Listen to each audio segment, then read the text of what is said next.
Greetings, everyone. Jonathan here from Plagiarism today. Happy Monday, everyone. Hope you had a great weekend. But we've got to get right to work today because, well, we've got to dispel a myth. And it's a myth that I had hoped would be dead by now. I mean, it is almost 2013, and we are still apparently very clueless about something that happened all the way back in 2000 and 2001, actually started in 1999, and that is the Napster shutdown. And specifically, the myth going around, and it got sort of a new life this past week, is the myth that Metallica is the reason Napster was closed. That the band Metallica killed Napster. You've heard it. And when Metallica decided to join Spotify and let its music be played on Spotify, a lot of the headlines read, Napster killing Metallica, joined Spotify, and all that stuff, but it's not true. It is demonstrably not true. This is not a matter of opinion. This is a matter of fact. It's provably true. In fact, if you just go back to the court records, everything I'm going to be saying to you is verifiable and completely 100% accurate. In fact, I've got my notes here about the dates and everything, just so I can tell you completely accurately the order of operations. You see, we got to go all the way back to 1999 as to what happened.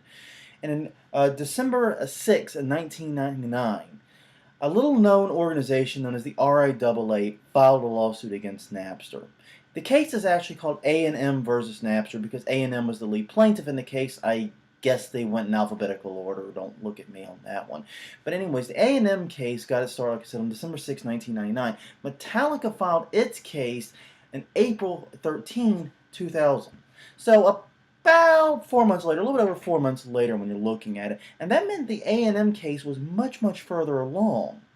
And the result was that the A&M case got its first judgment, the preliminary injunction against Napster, which required it to filter out like 99% of the stuff it was distributing, was actually filed in July 26, 2000, so just about 3 months after the Metallica case was filed. Metallica got a similar injunction after, but it was a much more narrow injunction dealing only with their music, and with the A&M injunction, it was really pointless. I mean, Metallica's stuff was pretty much already included, as was everything else. In fact, that preliminary injunction effectively shut down Napster as a service. It was also the A&M case that was appealed to the Ninth Circuit Supreme Court, where Napster lost, and it was the A&M case that forced Napster to declare bankruptcy.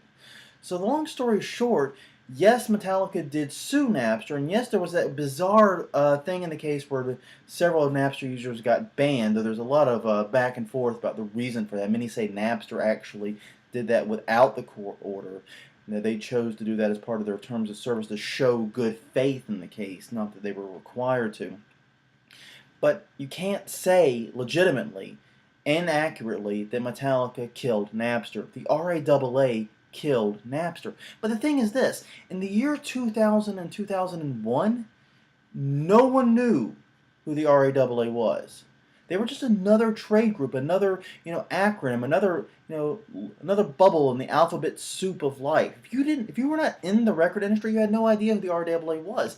Today, in 2012, almost 2013, if you don't know what the RIAA stands for, you know who they represent, and you know at least a little bit about their history. You know what the RIAA is on a fundamental level. And I guess that's what's important. So, if this were to happen today, the headline would be RIAA sues Napster, and that would be the end of it. And I doubt Metallica would have gotten involved, because let's face facts, that was a terrible mistake on Metallica's part. Because in the end, their lawsuit didn't matter. Nothing changed because Metallica sued Napster. It was the RIAA lawsuit that got all the results, so to speak. So yeah, Metallica had no reason to get involved in this. They had no reason to embroil their name in a controversy that has now sort of obviously stalked them for 12 years or more, fairly or unfairly. So anyways, just get that out there, guys. Help me out here. Let's get it straight. It was the RIAA lawsuit that killed Napster, not Metallica. That's just the truth. And you would think with all the notoriety the RIAA has now, especially following this lawsuit of individual file shares, which elevated its status a great deal, though perhaps not in a good way, with how much notoriety the RIAA has, you would think it'd be an easy thing to understand, but no. Everyone still believes that Metallica did it, and it's just not accurate. So get the word out there. On that note, everyone, thank you very much for listening, and until tomorrow, this is Jonathan Bailey, signing